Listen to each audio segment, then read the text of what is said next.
Hello, everyone. Welcome back to Talking BaD. I'm your host, Maggie Campbell, and I'm here with some of my good friends, Dylan and Jacob. Dylan is the business relations coordinator here at HBHS Business and Design, and Jacob is one of our amazing videographers. Thank you so much for being here with us today. Thank you for having us. Very excited. So before we get into anything major, our big topic today, I like to just start off with a fun ice-breaking question. Dylan and Jacob are super fun to get to know. They're amazing people, super funny, super lighthearted. So I'd love to kind of start off with, if you guys could both describe each other in one word, what word would you use? Because I know you guys are super close friends, so I'd love to hear that so the listeners can kind of get to know you a little bit. Okay, I'll go first. I would describe Jacob as a very caring person.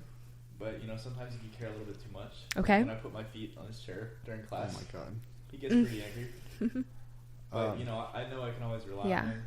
That's a great trait to have, but, I can definitely see that in you. Jacob, do you want to go? Yeah, likewise. I would describe Dylan as genuine. I've known him for quite a few years now, and, whenever we hang out, he's just a very genuine guy. Okay. Good to talk to for advice. He's always there for me. He's a good guy.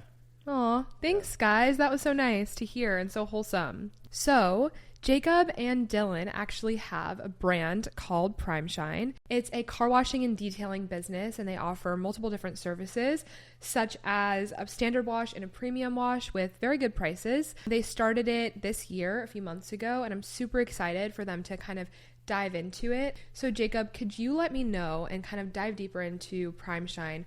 What is the light bulb or the spark that inspired you two to both start this? How did this come to life? What really inspired you? I don't think we had an initial thing that made us say we need to start a car detailing business, but we would see it in our feeds on Instagram and TikTok, people detailing cars, and we would watch their videos a lot. And you interact with them, you get more in your algorithm. And then we had a realization in this class, our business class, that we can do this stuff because we both like clean cars. I keep my car pretty tidy, same for Dylan. And then we started just getting into it and looking into it, and when we found out it's amazing. We liked it, yeah. So did you have any prior experience, or was it just kind of taking your car to the car wash, cleaning it up, basic knowledge, and you just figured everything out from there? Over the summer, me and Jacob both had a lot of time, and I think that's the number one contributing factor is time. So what we choose to do with our time, well, I chose to clean my car once or twice a week. Okay. And taking Schwab's class made me realize I have a valuable skill. Yeah. We can turn this into a profit, making money. Yeah. And it's something that, you choose to do. So if you're choosing to do, you obviously enjoy it. It's why not take something that's fun and you guys can do together and make a profit and start a business and really learn a lot from it, right? Absolutely. I think that just ties back into the entrepreneurial mindsets that we're trying to build. Yeah. If you see something that you enjoy, that you're good at, trying to find a way to make it lucrative. Of course. Use that opportunity. Make a profit. So Dylan, I'm wondering, what are the first steps you took when you guys decided, all right, this is the business we're going to start. We're really going to do this. I want you to walk us through the process of really kickstarting it and bringing it to life. What were some of the first steps you took, and was that hard?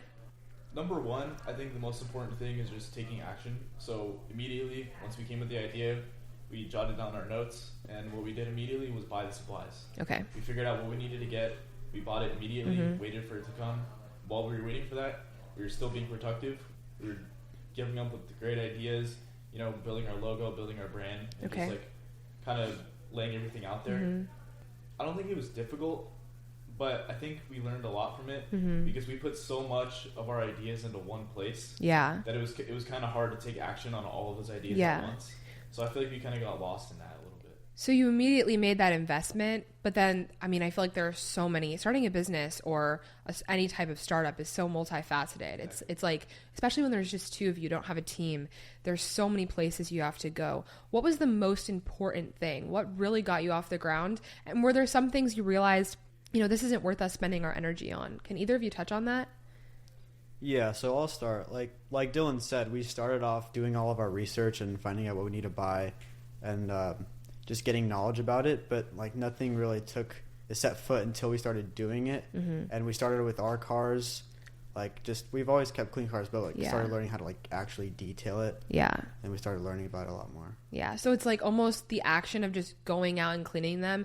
I feel like that matters the most rather than like the logo or the brand or, you know, who you're partnering with. Like, I feel like those things come next, right? Yeah, well, a big part of a business like car detailing is your network and Yeah. getting a good word It's true. from customers. It's not about how many customers you have, it's how many customers come back.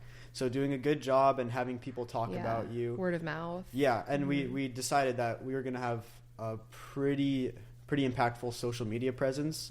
So Instagram was pretty important for us, but not as important as actually doing the jobs. Yeah. And something that we both like focused on, like we both decided that we're gonna hammer in, like early on, is being reliable. Like Schwab was talking about earlier. So our first couple of jobs, we made sure that we did the best job that we could, Yeah. so that they know that when we raise our prices, or if we raise our prices, they're getting a unique value that we. And so when you're reliable and you know that, like, okay, Dylan and Jacob, they do a good job.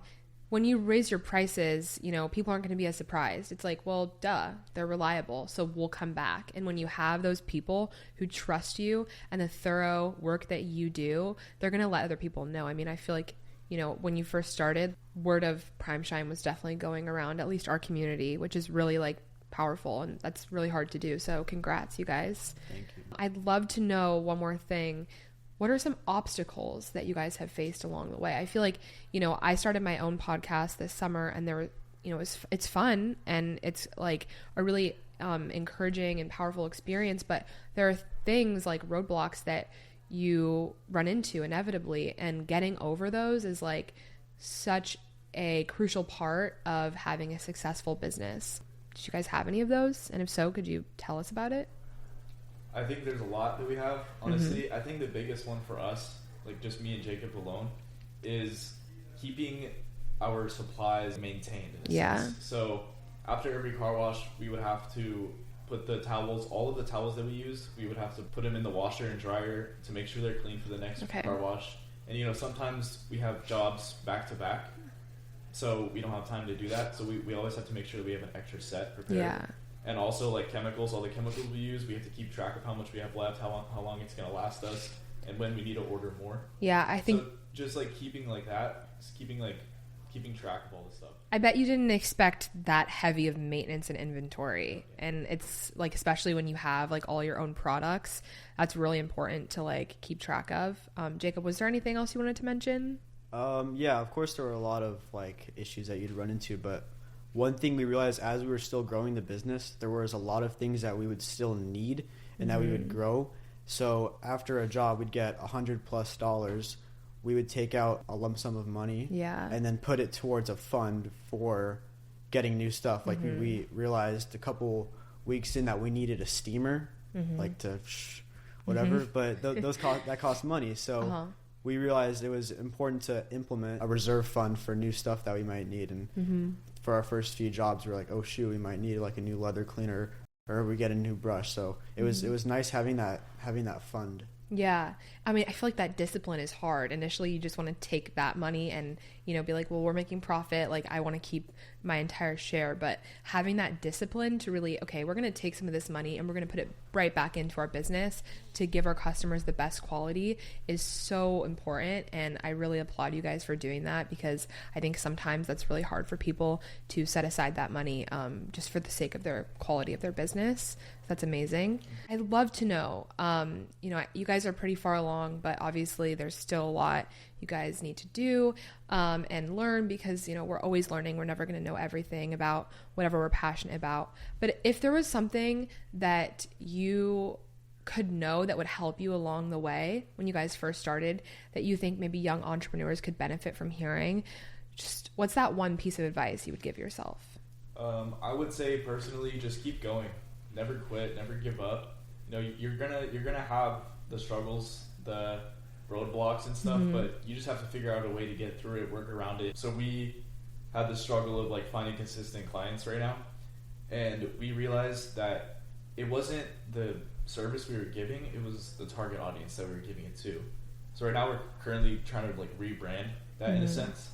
So, we found the obstacle, but we're just kind of trying to work around it. Obstacles come up, and I think sometimes it makes you want to just back down, and you're like, you know what? We tried, didn't work out. That's fine. We'll keep going. But the one thing that's so important that any successful entrepreneur will tell you is that, you're going to fail. It's how you learn. And so like getting through those obstacles and using them as opportunities to learn and grow is so important. And I've seen that in both of you. So that's a really good piece of advice. Thank you. Jacob? To anyone who's trying to like start a business or anything, I would say that there's no right time to jump in. Like if you could do as much research as you want about a topic, like you could learn about it, but if you're not taking action, then it's really not going to go anywhere. So, I mean, obviously do your preparation and learn about what you want to get into, especially if it's like something you're trying to make money in or whatever. You need to have some background knowledge, but just go in and start doing it, because you will compound your growth way more by doing it versus actually just trying to learn about it and just staying kind of in the pre-action phase. Yeah, I feel like you're never going to have a day where you're like, you know what? I'm ready. I know every single little thing. Let's go. There's always going to be those doubts, right? Yeah. Like you're like, well, I don't know enough about this, or we don't have every single product we need. But just sometimes you just need to get that foot out the door. And along the way, you'll learn. I mean, everybody's an amateur at first. Yeah. So. And I think me and Jacob went through that a little bit. Like our first day, like when we came up with the idea, we started going crazy with ideas. We got on our nose. We started going crazy, filling up the whole page. Yep. Oh my God, this is going to work. It's going to be such a hit. Yes. And then we realized, all right, let's take a step back. Let's calm down. Let's actually figure out a plan to get this done. We took it step by step, and now we're here. Yeah. Yeah. Amazing. Well, thank you guys for joining us.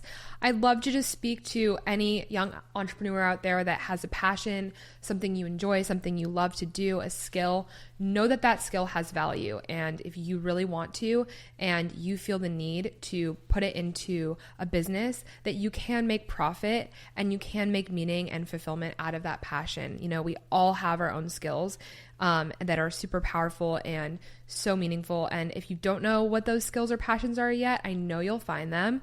But Dylan and Jacob they're such a great example of bringing something that you enjoy that you may not see as, a profitable skill, and turning that into something so fulfilling and, making a profit off of that. So I'm so inspired by these two. Thank you for joining us. They are PrimeShine HB on Instagram. Right? Yes, ma'am. So follow them if you're in the Huntington Beach or Orange County area. I'm sure they'd love to work with you. Or HBHS Design on Instagram. Our website is hbhsdesign.com. We're also Talking Bad on YouTube and Spotify. Make sure to give us a rating. Hit that subscribe button if you're on YouTube. Smash that like button. You know the drill. Thank you so much for being with us, and we'll see you next time. Bye, guys. Thank you.